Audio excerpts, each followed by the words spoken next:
police wala keneen ñëw te liñ fi dund at bii ñu weesu daf ñu war a jàngal. ndax beneen yoon doonte feneen lay jóge ñëw nañ ko bàyyi mu bokk askan bi ki ñu bëgg ñu tabb ko. te ñu bàyyi diw du bokk dëkkale du bokk man gëwuma la man dama gëm képp koo xamante ne bokk na ci na bëgg na bokk am na li ko matal. na bokk peuple bi décidé. ku ñu bëgg ñu samp ko fi bu leen neexee am président bu leen neex waaye peuple bee ko tànn. waaye di tànnal peuple loolu du yoon.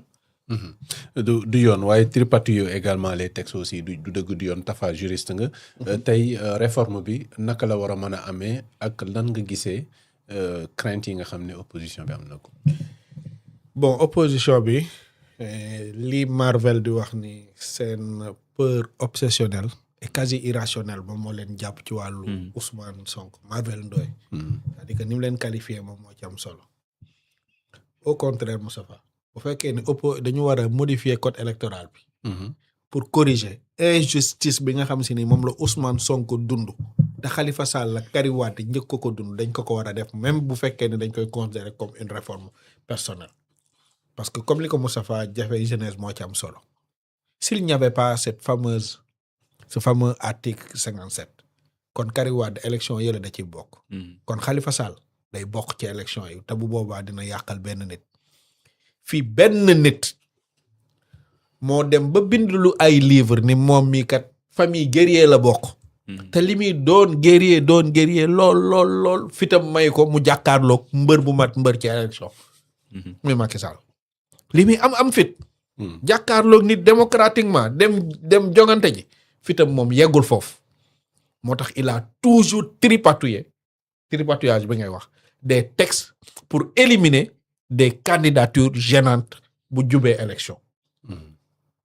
am ñu ko ci jàppale Ismaïla Madior Fall son fameux suñu prof boobu nga xam si ni moo dem ba nangu moom ni moom tailleur la de très haute couture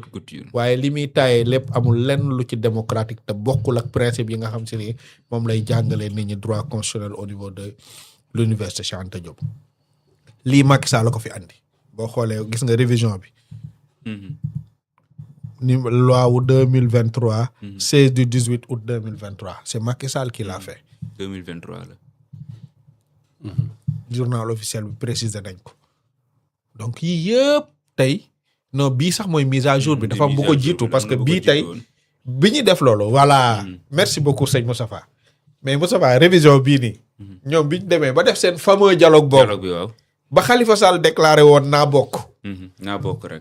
rek ba moom dañoo changer loi bi uniquement pour mu bokk mook L29 bi yaa ngi fàttaliku les députés de Pastef bi ñu àndee loi bi au niveau le doyen Sanu Dione mi ngi koy wax bi ñu bëggee dugal ab amendement mais waa Khalifa ya fa nekkoon keroog ñoom ñoo bañ te Macky Sall wax na ko nee na Khalifa Sall yow xam nga ni boo tooguloon fii doo ñëw bokk donc da nga am intérêt nga ñëw toog ci jataay bi yaa ngi koy fàttali il l'a dit directement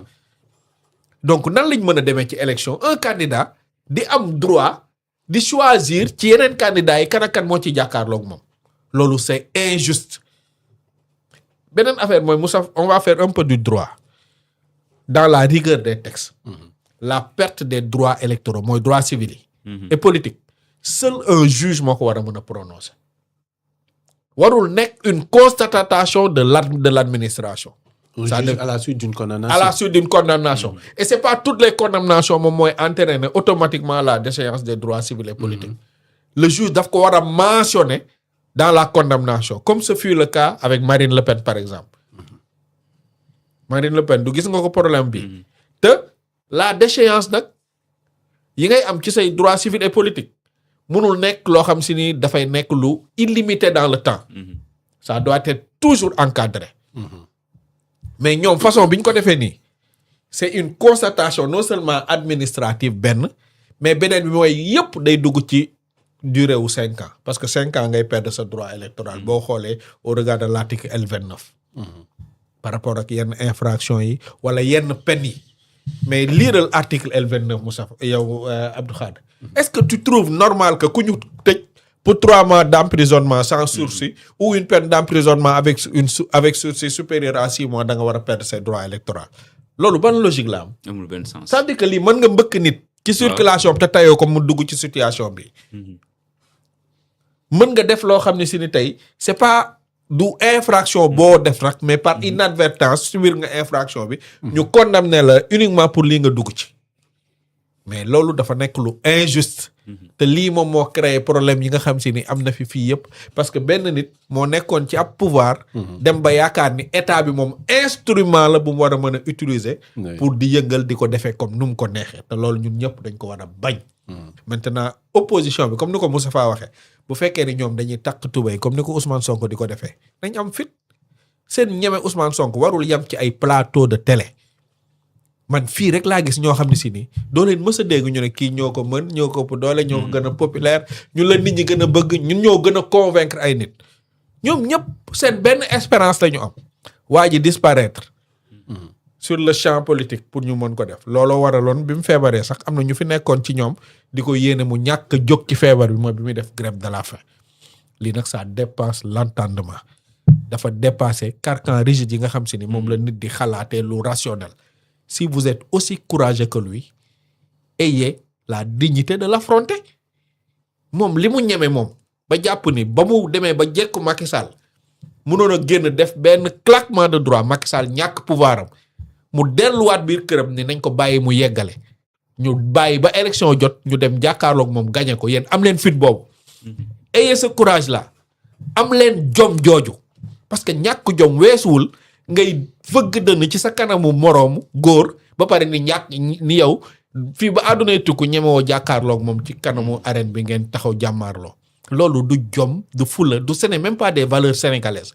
te lii ñuy def nii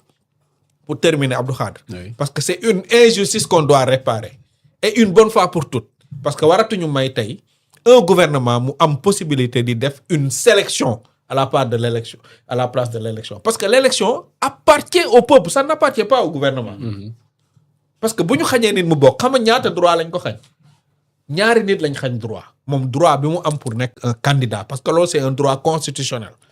mais ñi ngi xañ aussi peuple bi leur droit de choisir la personne de leur choix alors que article 3 bu constitution bi def ni la souveraineté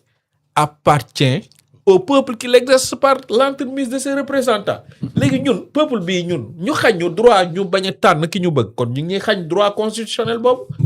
donc loolu nag nit ñi dañ ci war a jóg qu'il pleut muy neiger cette réforme là dinañ ko jël dinañu def affaire bi may préciser benn affaire l'article L29 bu ko sëñ Moustapha dugalee mu leer ñoom amul lenn luy xañ Ousmane Sonko mu bokk ci élection gis nga Ousmane Sonko même bu amuloon amnistie le 2 février 2029 délai wu 5 ans bii nii day jeex. C'est fini délai wu 5 ans bi day jeex. Alors que l'élection est fixée à la deuxième quinzaine. de la deuxième quinzaine donc le 2 février day jeex.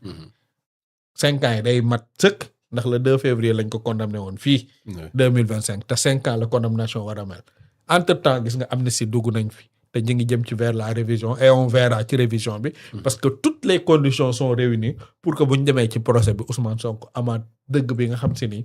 moom lañ ko doon xañ mais amul lenn luy entacher la candidature de Ousmane Sonko wax naa ko waxaat naa ko gis nga Abdou Khadre ki candidature am jamono jii nii sëñ Moustapha gën a leer en 2029 sans amul lenn lu koy entraver moo Ousmane Sonko xam nga lu tax waxuma sax ci côté moom nekk ci fichier électoral parce que ñëpp gis nañ ko mu voté mu jiite ab liste mais ci biir condition yi ngay nekkee candidat Moustapha dafa am parrainage boo xam si ni parrainage parlement yi la Ousmane Sonko en a 130 waxuma la kon bu demee wuti parrainage populaire na koy def te ñeneen ñëpp ñu bëgg a nekk candidat kan moo ci mën a waat loolu sëñ Abdou Khadre wax ma kan moo ci mën a waat ni dina teg parrainage bu mat bu valable ci kaw table bi wala am na député yu ko mën a